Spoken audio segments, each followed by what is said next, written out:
Okay. Hi there from Let's Chat with Lily. I'm Lily, and Nine, Dana. hi. And I'm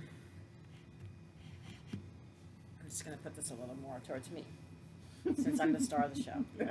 Anyway, um, I was thinking about renaming the channel from Ugly Couch because we're sitting in like this atrocious ugly couch. But Dana thinks we should leave the name as in I Let's like the Chat with name, but Lily. But why don't you leave some comments and tell us what you think? yeah, absolutely. So today we're going to be going over three episodes, not six, three, of Ozark. And we took notes because we're old and we forget stuff easily.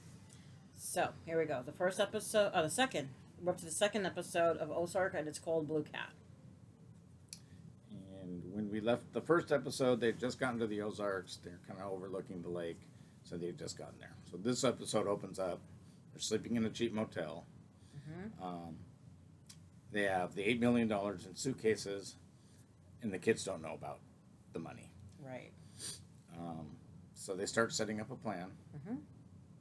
He tells Wendy to go buy a house. Mm-hmm. They're very low budget. Mm-hmm.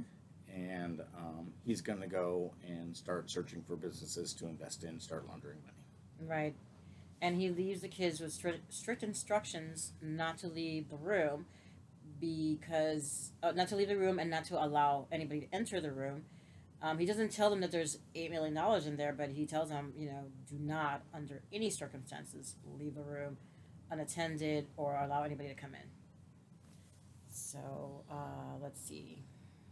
Oh, and they have. Go ahead. So at the before they go on to their separate ways, they have kind of a very blunt Mm-hmm. discussion. Yes. And Marty tells her is that they are no longer married, that they're a business partnership, and they're basically in this together until they can get out of it, and then they'll go their separate ways. Yes. And he also tells Wendy that he's never going to forget that Wendy drained the bank accounts, especially after the fact, after he told her the situation that they were in. And that would have made anybody pretty upset, I think. Yeah, and he said the only way he can sleep at night is remembering the sound of her lover hitting the pavement when he was throwing off the balcony of the high rise that he was living in. Ouch. Wendy goes on, and you see her, and she finds a real estate agent, and she goes touring houses, touring homes, and they don't have a big budget, so I honestly, I think that he probably showed her all the homes in Ozark. Probably. I don't think In the town anyway. Yeah, yeah, in the town because it doesn't really look like it's an expensive place to live. I don't think from what we've seen so far, it doesn't look that way. So, let's see. Meanwhile, Marty goes to the courthouse. He starts looking up public records to try and find businesses that he could possibly invest in that are cash based to help him launder money. Describes himself as an angel investor to invest in these companies that he's going to turn around and help them make money. Right. He visits a boat storage place, summer rental place, arcade, might have even visited the strip club. Can't remember. Yeah, yeah.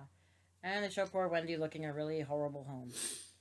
Um, with insects and just really dilapidated looking. And at this point, Charlotte, I'm not really sure. Oh, yeah, they're at the hotel. They're stuck at the motel. They're stuck at the motel, and they're by the pool. And an employee invites Charlotte, which is the daughter, and Wyatt. Is it no, not Wyatt? Who's the name of this? No. Jonah. So Charlotte, they invite Charlotte. Wyatt is the employee, and he invites Charlotte and Jonah to go on a boat ride. And Jonah stays home. Jonah stays back at the hotel or the motel, and Charlotte goes with Wyatt. Yes, at this point, Marty is talking to the owner of the ladies' club, and the manager, the owner, knows exactly what Marty's trying to do. He understands he's going to launder money and asks for a 25% cut if he's going to allow him to do that. So that was a no-go. Yeah. Wendy is finally shown a home that's really pretty, and it's by the water, and it's got a launching pad, and I just, the house looks, in a really good location and looks gorgeous. And the only caveat is that the owner is to remain in the house, even though it's purchased. He is to remain in the house until he passes away. In 12 to 18 months. Yeah. And so, okay.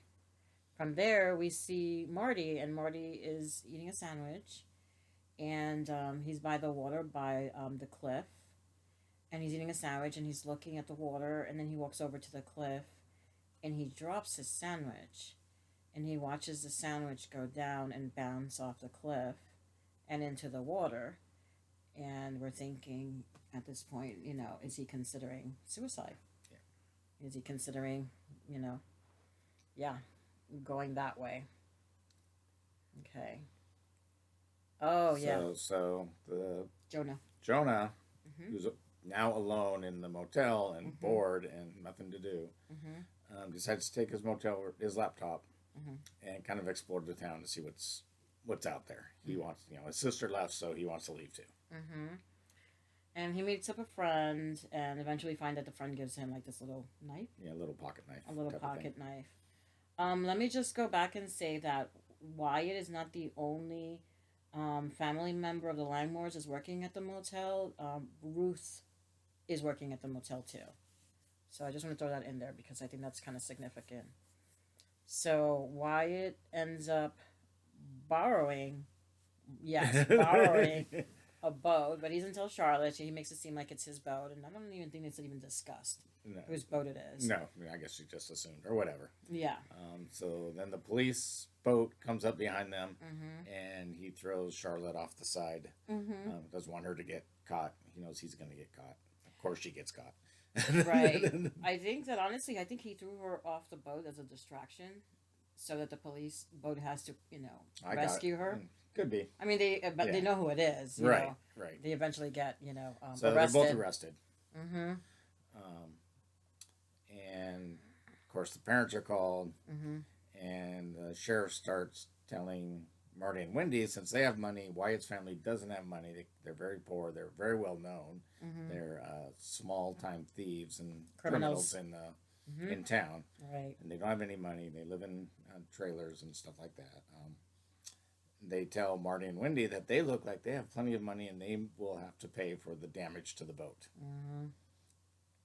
And so they're talking, and the sheriff talks about a sister Ruth, and Marty becomes curious about who it is, and he asks the sheriff to see a picture of Ruth, and he shows Marty the picture, and Marty realizes, holy crap, this is the cleaning person. Yeah, at the motel that they're staying. So, yeah. So he runs back to the motel room and finds out, sure enough, the money's been stolen. Yes. So at this point, you see Marty purchasing. He's buying the 2 coolers that we see like in the intro of the first episode. We're wondering where the heck are those 2 coolers all about, and then we figure out that we find out there's money. But this is what this shows you exactly what happened prior to that. So anyway, you see Marty, he's buying the 2 coolers, and he loads them on a boat, and then he takes them to where Wyatt, Ruth, and her uncle. It's not Boyd. Her uncle is Russ. See, that's what I get away from another show. Anyway, and he found out where they were. Yeah, and there are other family members there, and they're with the money, and they're talking. So he breaks in, and they've got $5 million, something like that. Yeah, she only took 1 suitcase. Only took 1 suitcase. Yeah. So, and $5 million or whatever it was. And they're trying to figure out what they're going to do with it, and they're all rich and everything. And Marty interrupts this discussion and says, "You have no idea what you're doing." Tells them that this money doesn't belong to him either. It's the drug cartel's money, Mr. Navarro's money, and if he dies, he's gonna come looking for them. Mm-hmm. On top of that, they, he runs down all the laws and everything. Like, you can't buy a car with cash. You can't buy a house with cash. No big purchases. You can't buy anything big because the IRS is going to be on your doorstep wondering where this money came from. Right. All they really have is a lifetime supply of gas and groceries, unless they figure out how to wash that money. Right. And they don't know how. Mm-hmm. So they're having a discussion of what they're going to do, and Ruth, yeah, says that they should kill Marty and take the money and figure it out later. Mm-hmm. And so Marty's comeback was, you can do that, and you all split it up. And who's the weak link? Who's going to blow through this cash in 4 or 5 years and come looking for more? And are you prepared to kill not only me, but kill your family member, and then kill the next one, and always be looking over your shoulder if they're out to kill you, to keep this a secret again? And you're not going to be able to really do anything with the money anyway. So really think about, what you want to do here. Yeah. Honestly, at this point, you realize I realize who Ruth is, and Ruth is a thinker. Yeah. And she's a really smart cookie. So she stands out in the scene for me.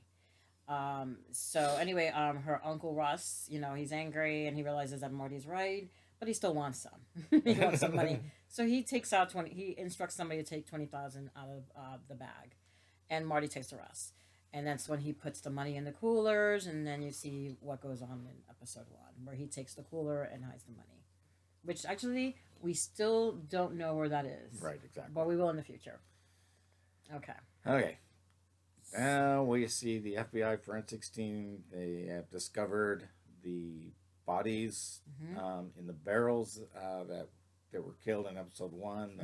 Marty's partner and his fiance and his father, or the workers, the trucker, the truckers and the son, the trucker and the son. So they find those bodies in the barrels. Realize that who this is, and so they show up. The FBI agent goes to Missouri, chasing Marty. They know that's where he's at, and confronts him on his yard and wants to know why Marty took all the money and moved to Missouri. That's another episode, though. Oh, he wants to be transferred to Missouri, where Marty is, because he wants to know why Marty took all the money and moved, because he knows that it has to do with the cartel. Okay. So Marty's trying to convince Wendy that him committing suicide is the best solution for the family, because he cannot find a way to launder the money. So he's desperate. Yeah, and Marty's thinking is, if he's dead and Navarro gets all his $8 million back, the family will be safe because there's no reason to kill them. He's got his money. Right. He's killed everybody who was part of it, and that's his solution. And then the family can get the life insurance. At least get that. Right. Okay. And Wendy is, devastated, and she doesn't want him to do that. So Marty goes ahead and calls his private investigator and asks about the life insurance, what happens with the policy if Marty kills himself, like if there's a suicide, and he wants to know what the chances are of his family receiving the money. So, and it doesn't sound like it's really good. Yeah, and the private investigator is saying, if certain things have come up, like somebody's hurting for money and their wife just cheated on them, everything that he knew, said there would be a huge investigation and probably they wouldn't get it. So he's out on the road, and I think he's ready to, I think he was going to commit suicide. Was he on his way to commit suicide? I think that's where he left. Yeah. We weren't sure. Okay, we weren't sure. So he reads a sign. He's on the road, and he reads a sign that says Blue Cat, and he just, and then, the next thing you know, he returns home, and he starts talking to his son about the Blue Cat Lodge, which is where his son's friend, the one who gave him the pocket knife, works. So Marty goes to the Blue Cat, and he talks to the owner. I'm going to call her Miss Garrison because I forgot her first name. And he can't convince her to partner with him. She's not interested. I think, like everybody else, that they see what Marty is doing as something that's illegal. Yeah. So So backtrack a little bit. Jonah's friend, Tuck, is a special needs kid. So he's a little slow, he talks a little slow, and but a nice kid. So he's at the bar, and this kid is bussing tables and kind of doing odd things around the restaurant to help out. And one of the customers calls him a retard, says, that kid can't do anything, he's a retard, or something like that. And Marty confronts the man, and the man said he apologized to him, and really gets in his face and gets punched in the face in front of the kid's mom and the owner. But Marty really does this because he knows that she's there, right, listening, because he really wants to impress her into becoming her partner. Yeah. So, and so the next thing we know, at the very end of the episode 2, Wendy moves the kids into the house with the old man who's dying, and they're having a conversation while they're moving their stuff. And it's, the kids are the daughter. Charlotte is saying, why are we here? What's going on? You guys aren't being honest with us. Why are we moving into a house with some stranger we don't know? And so Wendy, who's kind of at the end of her rope right now, is moving the kids in, doesn't really like the situation either, and says, your dad's laundering money for a drug cartel. That's why we're here. Yep. End of episode. Yep. Did not expect that. Quite the ending. Yeah. I was shocked. It's not something that I expected her to tell the kids. So, that was a good episode. And so we're going to move on to episode 3 of season 1. My Dripping Sleeve. I didn't know what that meant until we saw the episode. Which didn't make sense. Doesn't make sense to me. Okay. It'll make sense. You'll remember why. Okay. So, at the very beginning of the episode, we see the movers coming in, and you see Marty arguing with the movers, and, it's like, I've never seen, because they pretty much have dumped all the furniture on their lawn. They didn't help move. They just transferred their property and they dumped it on the front lawn. Yeah, they didn't put it inside the house. So Marty, of course, is pretty upset about this. And, so, the family eventually, starts to move the stuff in the house because they leave. So anyway. So, the owner of the house, and he's dying. He's on oxygen. He's in his 80s, whatever. Just walks out of the house naked to go for his nightly swim. This is just what he does. Oh no, it was the daytime. Oh, daytime. Yes. Morning swim. I think it was the morning. It seems like he gets up in the morning and goes for a swim, or I don't know, sunbathes. But the man is totally naked, and the kids are there. And the kids are like, okay. I know. So we also discover in the beginning of the episode that Marty is now the part owner of the Blue Cat Lounge. We also see while the family, the Birds, are moving their furniture into the house, that someone's taking pictures, and it turns out to be the FBI agent. I think his name is Perry? No. Petty. Yes. And so, So, cut away to the Langmores with Ruth and that family. They're named Langmores. Ruth says, we're going to figure out what to do with this money later. For right now, we're just going to lock it away. She puts it in a box, locks it away. Everyone knows where that is, and says, if anybody touches that money. I forgot what she said, but she threatened them. Yeah. That's what she does. And of course they did. Of course they took the money. Russ talks about buying fireworks. I'm assuming he took some of that money and purchased some fireworks to resell.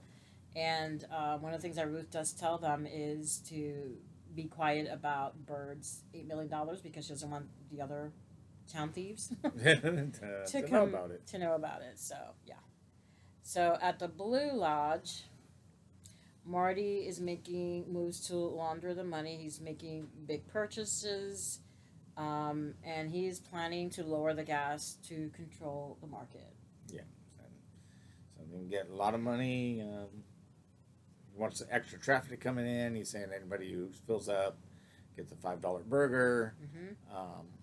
Yeah. Because he doesn't care if they lose money because he's using it to launder money. Right. Exactly.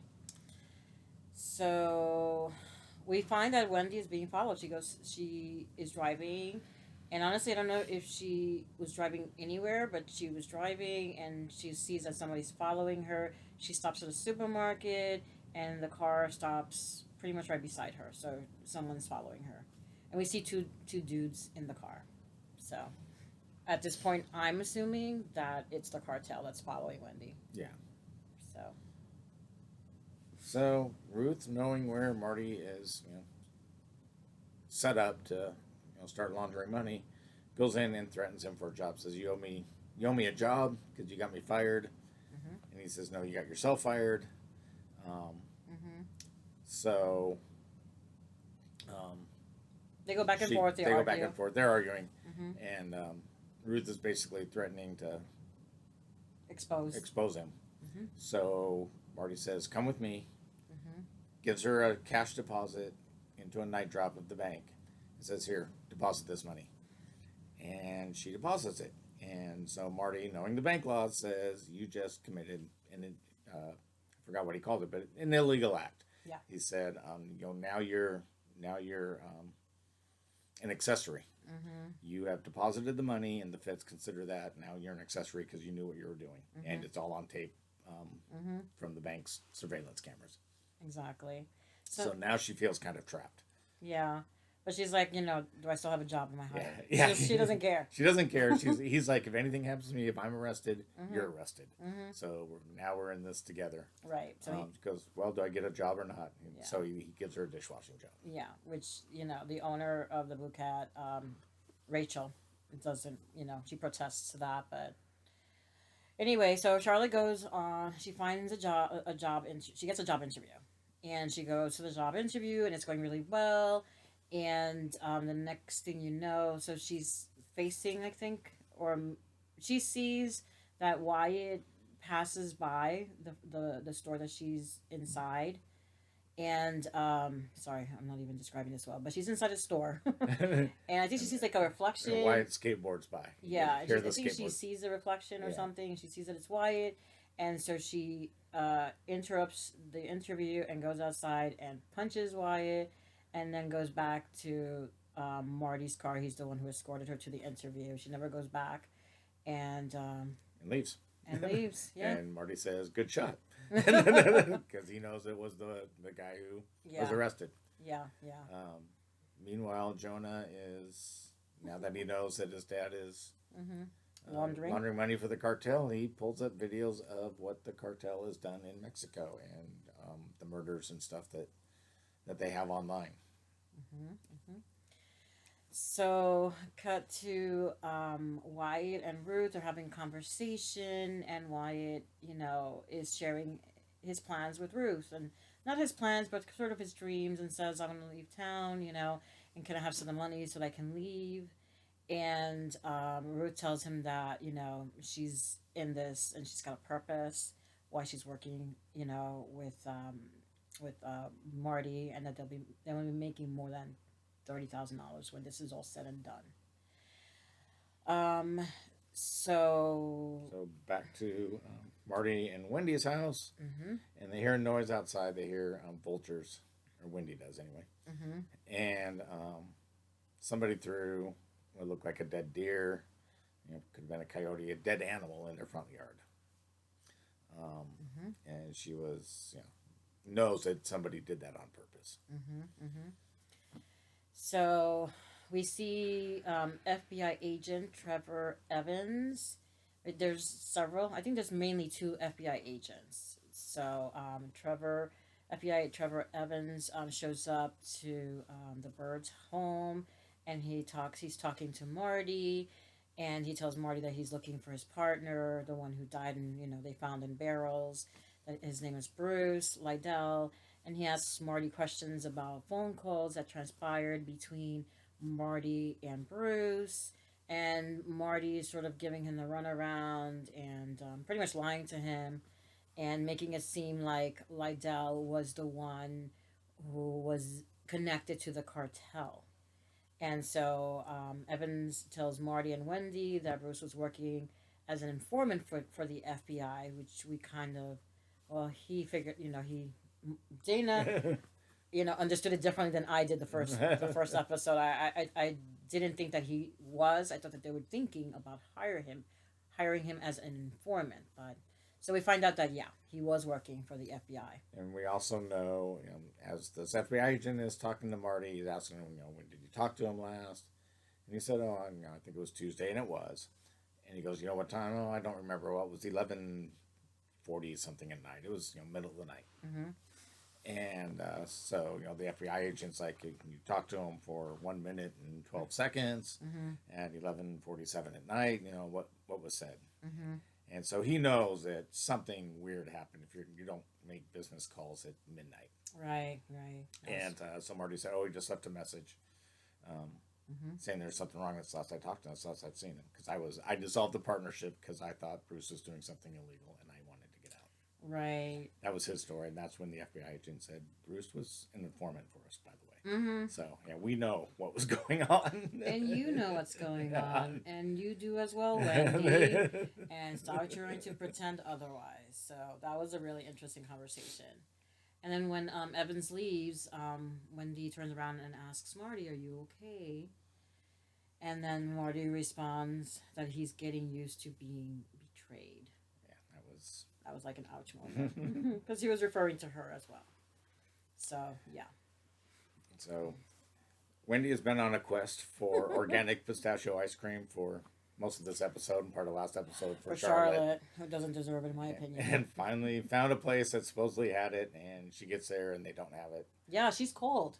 She called she beforehand. Called. So yes. she went. It sounds like she went 20 minutes away to this particular store because they had it, and now she gets there and they don't have it, and she just loses it over pistachio ice cream. Yeah. And really, yells at the poor worker who's saying, "We don't have it. I don't know what to tell you." Yeah, poor thing. I feel so bad for him. Oh my gosh. So let's see. The next thing we saw was FBI Evans, the one who just gone to visit the birds. You see him sitting in a hotel room, and he's talking to Agent Petty. And they have a little conversation, and Evan starts to remove his clothes, and Petty is having none of it, and pretty much tells him that that he won't be staying there. So it's assumed by, the conversation, the actions, that they were in a relationship. Yeah. So, interesting. So Wyatt and his little brother, who they call Three, who's the third child, Langmore let Wendy know that they're the ones who left the dead deer. Yeah. In the yard, and yeah, because they came over in that boat while she was talking to Marty, and they pretty much flipped the bird. Yeah. So this was in retaliation for Charlotte punching Wyatt. Mm-hmm. Yeah, I just want to go back. The 3 reminded me of 6 of 9. Kind of, yeah. Yeah, that's a reference to. It wasn't The Next Generation, was it? I don't remember. 6 of 9? I think it was, no. Was it Might The have been, Next 'cause I didn't really Generation? watch it that much. Huh, okay. Anyway. Star Trek. Star Trek series. Anyway, so where are we? So Wendy's trying to get a job. She asked the real estate agent if she can help sell houses. Use their furniture to stage the homes. And the real estate agent's like, well, my mom actually stages the home, so I really don't have a job for you. We're not that busy. So kind of pushes her, no, you're not going to get a job here. Yeah.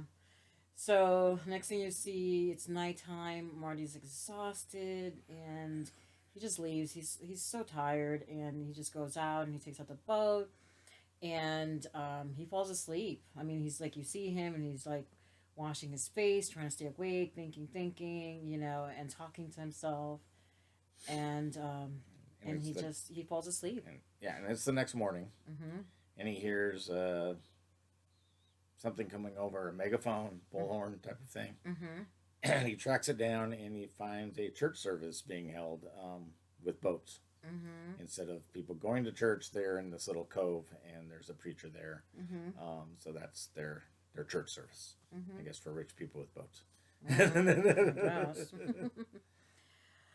So he gets back. Yeah, and he bumps into Buddy. And I think, Buddy's naked. Yeah. Again, on his morning walk. Not the most attractive scene. So he asks Buddy, If you can put some clothes on, there's kids around. Yeah. And Buddy just kind of gives him the, whatever. So the next thing you see is poor Ruth. She's in the kitchen. She's washing dishes. And there's a tray with food. And you see her eating that food, which makes me feel sad because, she does have $20,000, but, she's eating the food that the diners didn't eat. Leftovers. Yeah. So it wasn't even hers. It was somebody else's leftovers. So Tuck, the kid, plays the same Bob Seger song, still the same. That's like his favorite song. He plays it over and over again. At the jukebox. On the jukebox. Mm-hmm. And Marty is, asked him, he goes, there's other songs there, different letter, different number, doesn't matter. Yes. Just and anything. So he comes in, he's bussing tables and he's bringing dishes to Ruth, and he looks at her. Mm-hmm. He's very shy, and he says, "You're very pretty." Mm-hmm. And she's flattered. She doesn't, put him down or anything. Mm-hmm. But she asks him, a little bit about what's going on. Says, have you ever listened to hip hop instead of Bob Seger? He goes, no, but I will for you. It was kind of a sweet moment. It was sweet, and it was her way of saying, please, play something else. Bob Seger. Please retire Bob Seger. So back to the bird's house. You see another dead animal, and I think it looks like a beaver. I don't know. Beaver, raccoon, something. It was a pretty big animal, and it's a dead animal. And it's dropped off at the front yard, and the reason is because there's vultures surrounding, and so you hear the vultures. And then when he comes out, and she takes a look at it, and did the Langmores come back? Is that how... Or she was just tired. She was like, she probably knew from the first time that, that they were the ones who dropped it off, and so she's thinking, "Oh my God, this is never going to end." Another dead animal in the front yard. So she goes to the Langmores, throws it up on one of their trailers, at Wyatt. At Wyatt. And 3, because he's there. He's there. Yeah. And threatens them and tells them to stay away from Charlotte and stay away from them. Mm-hmm. Mm-hmm. So Wendy going home, I guess she finally finds a place where they're selling Charlotte's brand or type of ice cream. She brings it home and she gives it to Charlotte, and Charlotte complains that the ice cream has melted. That's Charlotte. Because that's Charlotte, but Wendy, I was so proud of her. Wendy just, I think she put it in the freezer and says, it'll freeze or something like that. And she was like, I'm done with this. Eat it, don't eat it, I'm done. Marty, in the meantime, goes back to the gentleman's club, gets a lap dance, but he's not doing it for the lap dance, he's doing it for information. So he's getting friendly with the dancer, and he gets close to her. Gets close to her. He pays her for a lap dance. And then gets close to her and whispers, meet me at the bar tomorrow. And tells her, what he wants to know. And he wants to know, where the safe is. He wants her to bring a pay stub. He basically wants to know more about the business. The business, right. Oh, yeah. So, the next thing you see... FBI Agent Petty. Agent Petty is having a moment where, he starts to show a little bit of weirdness. And that's all I'm going to say about that. We're going to move on. This time, Ruth discovers that the money's gone. The kitchen lock, where she locked the money away, is broken. So she knows her family took it. They decided to buy exotic cats. Bobcats. Yes. And their idea was, You see it on Craigslist. You can sell exotic animals all around here and make we'll triple our money or whatever. Have them mate. Have them mate, and we can sell them and triple our money. Yeah, And that was their thought. Ruth points out that there's no male of these two cats. They're both female. They're both female. They look and they're like, "I told you to check." And she's so angry that she locks them into the bobcat cage with the bobcats for the night. Oh my gosh, that was so funny. But before she does that, she does tell them that her plan is to work for Marty and figure out how to launder money and figure out his business because she's going to take over and she's going to kill Marty. So, That's it. That's her plan. That's how she's going to get the money and she just wants be able to wash it. And right. So she wants to learn. She's in it to learn. She's a smart cookie. So, episode 4 starts off with Marty. Tonight we improvise. Oh, dripping. What was it? Yeah, dripping sleep. I get it now. Okay, now you get it. Okay. So tonight we improvise. So it starts off Marty explaining, and it sounds like he's explaining to us, and he calls it Money Laundering 101. And he tells certain things like the process, the money when it comes from the bank, it looks like it's brand new bills. You got to make it kind of dirty. You can run it over your car. You can throw it in the washer and dryer. You can do a lot of things, but it can't look like it just came out of the bank to go back to the bank. It has to look like it's been around. And then that's kind of fades off. That there's more to it than that, but that's like the first thing. Yeah. So this is what you said before was actually in this episode. But yeah, that's what he was telling her to do. We didn't know that last episode. No, we didn't know that, but now. Now we know. So he meets with the stripper he's getting the lap dance from. The dancer, sorry. In a bar, I think they meet or something, a restaurant. Yeah. So he gets the pay stub, and he looks at it and sees that there's no company name, just a company number. And he says, "Are they all like this?" And she says, "Yes." And he asks where the safe is, and she says it's in the office. It's black. It has dials. That's all she knows. Yeah, and that's all he wants from her. Yeah, that's it. Pretty much it. That's all we see. So he pays her. He pays her, and she thinks that that's why we're gonna leave it at. Okay. So FBI agent, he sees Teddy. He's been hanging out at the Blue Cat. I think he's staying undercover. there. Is he staying at the lodge? He might be. I think he is because he seems to be going there a lot. Kind of undercover. He's not telling anybody who he is. He's observing everything that's going on. Right. So all anyone knows is it's your typical out of towner there for the summer or whatever. So he observes Marty speaking with Ruth, and at this point, Marty pulls Ruth to his office, and he tells her that he wants her to steal the safe in the strip club. And so Petty, wondering who Marty is working with now. Who Ruth is.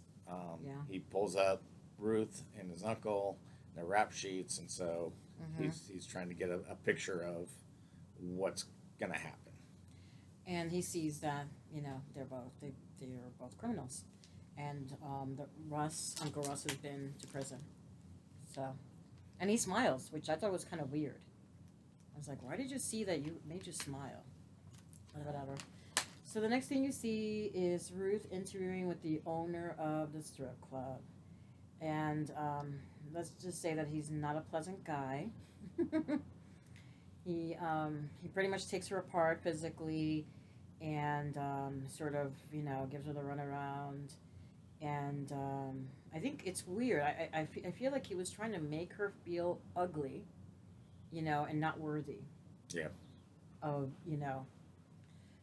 for the job, which was really weird. But she ends up convincing him that, that she's got the goods. And as he's giving her a final test, she spots... she's there for a reason. We don't really know what the reason is, or I didn't know what the reason was, until he's giving her a test and she spots the safe. So then I realized, she's there to find the safe, to locate. She's casing the office. Right. And so she punches him in the nether regions, and yeah, and leaves. So she says, that she doesn't want the job. So then we go to back to the bird's house, Mm-hmm. and Jonah, he's seen these vultures circling. He's looking at birds in the first or second episode. Mm-hmm. So he's been watching these vultures for a while. He finds out what they were going after, and there's a dead coyote in the woods. Mm-hmm. So he drags it back to the dock by the house and Mm-hmm. starts to disembowel it. Mm-hmm. And his mom is watching all this, or his dad is watching all this. Watching this about? No. It was his dad. Oh, it's His dad saw it, and he was talking to Ruth at the same time. Oh, yeah. He is watching. And he said, whatever you need. So he was talking to Charlotte. he was talking His to daughter. Ruth. Ruth needed $2,000. Oh, okay. Yeah. Anyway, that's neither here nor there. So his dad Mhm. sees him doing this and is wondering, what's going on. And He was talking to Ruth on the phone. yeah. Gotcha. So then that night, him and Wendy go out to the boat and they start talking about what's going on. They wanted to get away from the kids. But unfortunately, they're out in the water on a quiet lake and sound carries over. But Wendy wonders if it's genetic, that her brother has issues. We don't know what those are. But she says to Marty, goes, you know what my brother has done. And they're wondering if, something's seriously wrong with Jonah. Or if it's a phase, or what. And she's, is he going to end up shooting up a school, or all these things that they wonder. Yeah. And Charlotte hears all this. She does. So the next thing we see is Agent Petty. He's in a bar, and a few seats away is Uncle Russ. And so he's talking.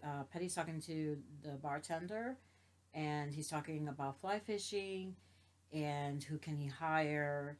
And the next thing you know, Russ asks how much he would pay, and it's understood that he's hired Russ to help him locate spots where he can go fly fishing.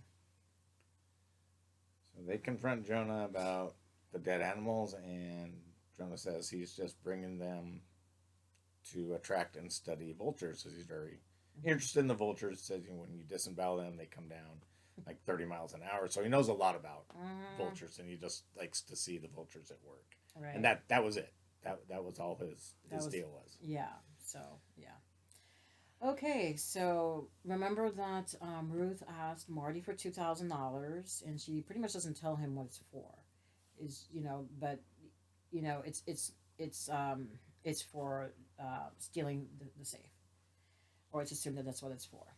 Anyway, so Ruth goes on, and you see her, and she gets money, the $2,000 from Marty, and then Marty watches her as she goes, and I think there's 5, youngish looking boys in their teens, and he watches her talking to these teens for a while, and then she starts giving them all money. The next thing you know, the teens go into the bar. And of course, that's extremely illegal. And so next thing you know, police are all coming to the bar, and because there's minors there, and everything else, the manager's arrested. The bar is kind of closed down. The minors are arrested, and Ruth stays behind to with the safe, to break into the safe, and then she calls Marty and says she can't do it. She doesn't. She thought she could break into the safe, but she can't. Right. It's beyond her expertise. Right. So the next thing you know, Marty tells her to stay there for about 5 minutes. He goes, he gets a chain, and they attach the chain to the car, to Marty's car, and the other end of the chain to the safe. And they just pull the safe out of the wall. So, yep, that's how they bust out the safe. So, going back, Petty and Russ are fly fishing, and they're having a conversation, and Petty shares that he dates men. And that was kind of left at that. Yeah. Well, Russ kind of had a weird reaction about it. Yeah. He wasn't sure where to go from that. So. Yeah. So next thing you know, Marty goes to the prison, to bail out the owner of the strip club on condition that the owner of the strip club sells him the business. And the owner launders money as well, and the company, and Marty has looked at all since he knows the company is just a number, and knows how all this works, and there's no name. There's no name, and then what he saw was incorporation papers and everything in the safe. So Marty, being the smart money launderer he is, figured out everything that's going on, and said, you basically told him he knows exactly how he's laundering money, exactly who he's laundering it with, what bank he's laundering it with, and what legal firm down in Panama that he uses, because it's the same one Marty uses. And he says, the only way you can do this is that your name isn't even on any of the documents, so you don't own the business. Whoever owns the bonds owns the business. So basically telling him, I actually own the business because I have your bonds. So I can sell it to you or I can take it. Yes. So next thing you know. Oh wait, but I thought it was funny because when he first went in there and started talking, he the purchase price was $200,000, and it went down at the end after they had the conversation. The offer was $175,000. So yeah, he got a steal. Okay. So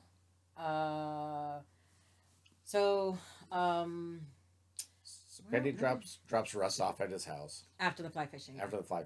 And says, if it's about the money, he can pay you more, and basically makes himself known to his family that they were together, but doesn't say what was going on. Yeah, so he doesn't want to go. So Petty wants him to continue to go fly fishing with him, but Russ is not having it. And he's not happy. And his family's like, "Why are you turning down money?" And Russ says, "Because he likes men." Right.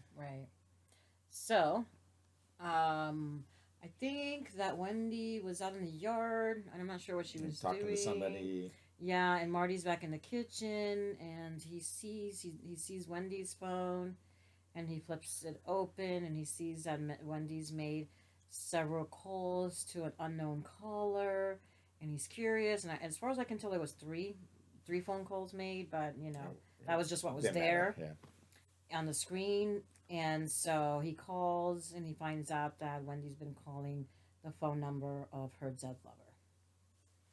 And we actually saw her do that and leave a message. So, going back to the first episode, when they left Chicago, they sold their house. This episode, it finally closed. And they made a profit. Don't know how much, but it went for $40,000 over asking. But whatever. So Wendy decided to take that money and to use it on an old house, and she purchased it. She asked Marty about it. He didn't really say anything because he was busy with his own stuff. So she ended up purchasing it and saying to Marty, you can inflate construction costs on the flip, and so we can help launder it. And it was for us, for our family, right.